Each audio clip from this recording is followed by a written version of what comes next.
Hi, everyone. Thanks for joining us today. We've got a brand new story to share with you. So let's begin. My name is Paul. After trying for over a year to fix what felt like a dying marriage, my wife, Sabrina, decided to put him on a literal 90-day trial. And after the trial, she would decide if we'd keep being husband and wife. That moment, for me, was the final sign that there was truly nothing left to salvage out of this marriage. I made my first move after that, and she did not take it lightly. Not one bit. But I'll walk you through everything that happened. I have been married to Sabrina for 6 years. For a long time, I believed that she was the one I'd grow old with. The truth is, our marriage didn't start out broken. In fact, the beginning was the complete opposite. We were happy. Sabrina was warm, thoughtful, and paid attention to the little things. I remember those early years clearly because we moved like a team. We made joint decisions about everything. She didn't make me feel like I was doing life alone. And honestly, for a guy like me, that meant everything. You see, I didn't grow up in a house where people stuck around. My parents split when I was young, and I watched my childhood home turn into a war zone of silence, shouting, and emotional disconnect. So even before I ever thought about marriage, I made myself a promise. I will not bring a child into that kind of chaos. I will not become a man who walks away from his family. That promise shaped the kind of husband I tried to be. I wasn't just in it for love. I was in it for commitment, for structure, for stability, stuff I didn't have growing up. That meant when I married Sabrina, I gave it my all, and I worked hard. I paid more than half of everything we needed. I just felt like this is what a man does when he loves his wife. I wanted to be dependable. I wanted her to feel safe with me, supported. I believed deep down that if I poured into the relationship, if I kept showing up, then no matter what life threw at us, we'd survive it together. That belief kept me going for a long time, probably longer than I should have kept going, if I'm being honest. But after our 5th anniversary, things began to change. It started with the way she began talking, the things she listened to. I noticed she was constantly tuned into these empowerment podcasts that talked about relationships like they were business transactions, where one side, usually the woman, should always be getting more, doing less, and questioning everything the man does. Now, don't get me wrong, I'm all for growth, and I have no problem with people trying to improve their lives or stand up for themselves. But what Sabrina was absorbing wasn't healthy. Every conversation she had with me started sounding like it was filtered through a lens of, "What are you doing for me lately?" It became like I was supposed to constantly prove my value just to keep my place. She started following these influencers who spoke with this constant tone of, "You deserve more, don't settle. You owe him nothing. Your happiness comes first." It sounds nice until you realize that happiness is defined by how much someone else can give you, without ever checking yourself. And naturally, the first area where the complaints started pouring in was the house chores. She told me I wasn't doing enough. Now, I could have gotten defensive, and trust me, part of me wanted to, especially on those nights I came home completely drained after long shifts, but instead, I took a step back. I thought, maybe she's right. Maybe I could do more. So I did.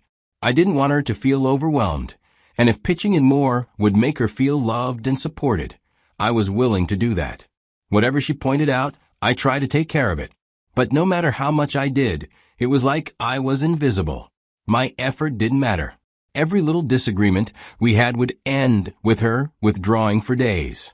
Long stretches of silence where she barely acknowledged me in the house.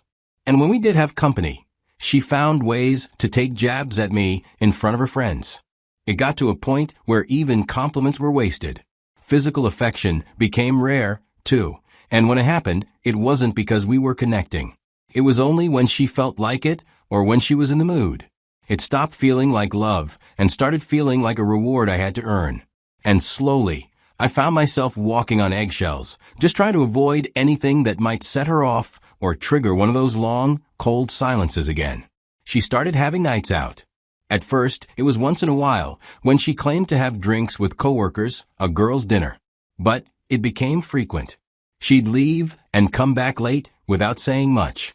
When I asked, she'd brush it off. And even though it made me feel uneasy, I didn't press. I still believed we could fix this, that this was just a phase. I didn't want to accuse her of anything or turn our home into a battlefield. I tried to fix things one evening when I said, let's renew our vows. I told her if we went back to why we fell in love in the first place, we could find our way forward.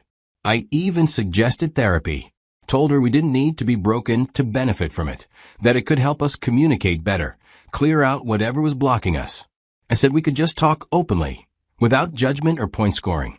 She laughed, then looked me dead in the eye and said, that sounds like a lot of work. And that stung more than I expected. A few days later, I had just finished my dinner alone when she came to meet me with a folder. Sat down and opened it like we were about to review quarterly reports.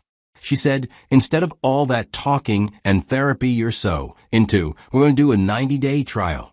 During that time, you'll need to prove yourself. At the end of it, I'll decide if we stay married. I was stunned. I didn't even know what to say at first. Then she added, I'll be using the guest bedroom during this time. This is for your benefit. Let's treat this like grown-ups. I nodded. There was no need to argue because I understood something in that moment. I had been so terrified of divorce, and she knew she could keep moving the line, and I'd keep chasing it. What she didn't realize was that she'd already failed because I was done taking this. I sat with that realization for the rest of the night. Quiet, calm, and for the first time in a long time, clear. After that night, I started planning in silence. The very next day, I scheduled a consultation with a divorce attorney. I sat across from the lawyer and explained everything. The attorney listened and told me to start documenting everything. Every text, every interaction, every shift in her behavior. He said, don't confront her. Just observe, record, build your case. And I did exactly that. With the attorney's help, I also started reviewing our finances. I just wanted to understand what I could protect, what was jointly owned, what was mine before we got married, what accounts was she dipping into without telling me. Emotionally, I began detaching, too. I stopped trying to initiate affection or force awkward conversations she clearly didn't want to have.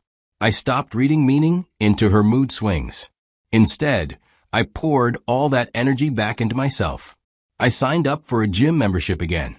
I started going 3 times a week. I bought myself a new pair of running shoes and even started meal prepping. Slowly, I began to feel a little more like me again. On weekends, I picked up hobbies I hadn't touched in years. By the second month of the trial, I had built a quiet support system. At home, I kept the peace. I didn't change much in my behavior, not because I was scared, but because I didn't want to tip her off. I still greeted her and kept things cordial. But I was no longer begging for connection, and I was no longer dancing for her approval. She, on the other hand, became even more dismissive, more confident. Her nights out became more frequent. Sometimes she'd drop sarcastic lines like, "You're lucky I'm giving this marriage a chance." I would just smile and say, sure. I wasn't reactive anymore. I had a calm that she couldn't understand, and it made her uncomfortable. She would glance at me across the room with suspicion, like she was trying to figure out what had changed. She didn't realize the game she set in motion was the one I would finish on my own terms. About 2 weeks before the so-called 90-day trial my wife put me on was supposed to end, she came back from yet another one of her mysterious retreats. She said it was work-related, but honestly, by this point, I had stopped trying to make sense of her excuses. This last trip had lasted a week. I didn't text, didn't call. I didn't care to. Not anymore. My focus had shifted. That night, she was in the guest bedroom unpacking her things. I stood for a moment, just watching her through the half-open door. I knocked gently. She looked up and saw me standing there with a folder in my hand. I walked in slowly. I looked her straight in the eyes and said, "I've enjoyed playing your little game. But here's what we're going to do." Her smile faded. I handed her the documents. "These are the divorce papers. They're signed. They've already been filed. This marriage is over." She froze. Just stood there, staring at the papers like they were written in another language. I don't think she expected me to actually end it. She thought I was still that man trying to hold on to something broken. After a few long seconds, she finally managed to speak. "Wait, are you serious?" I didn't flinch. "Yes. I'm dead serious. The trial is over. And I've chosen peace." That's when she snapped. Or, at least tried to. She gave me this glare and said, "Fine. You were never man enough anyway." I just smiled, then it should be easy to move on, I told her and walked away. Sabrina didn't take it well. So, she went straight into attack mode. Next thing I know, I'm being served back with legal documents filled with accusations that felt like they were pulled from thin air. Stuff that just didn't happen.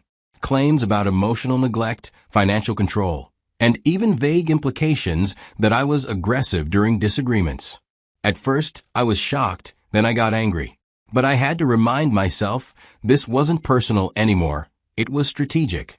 She was trying to build a case. A false one. I had to protect myself. So I did what any reasonable man would do when backed into a corner. I got smart. I got a private investigator to start digging, quietly and carefully cross-checked her work trips, took a second look at her social patterns, where she was really spending her nights. And it didn't take long before everything started to fall apart for her. Turns out, Sabrina had been having a months-long affair. She was seeing someone else while I was still under the same roof, trying to win her back.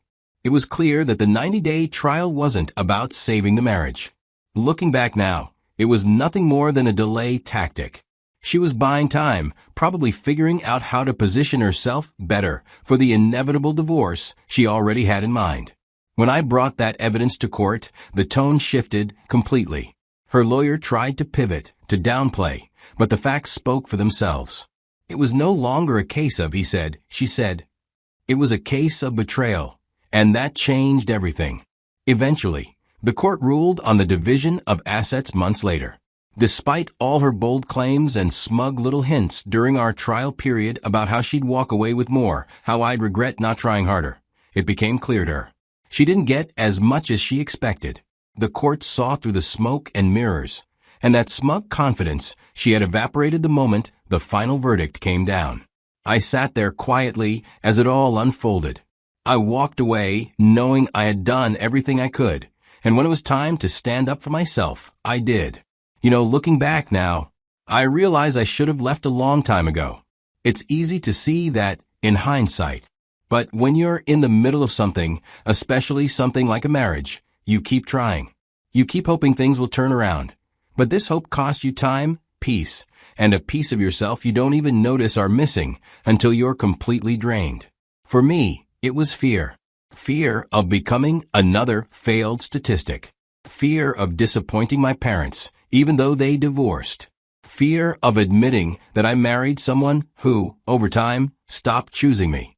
I was scared to walk away, not because I didn't know what I had to do, but because I didn't want to accept that I had done all I could, and it still wasn't enough.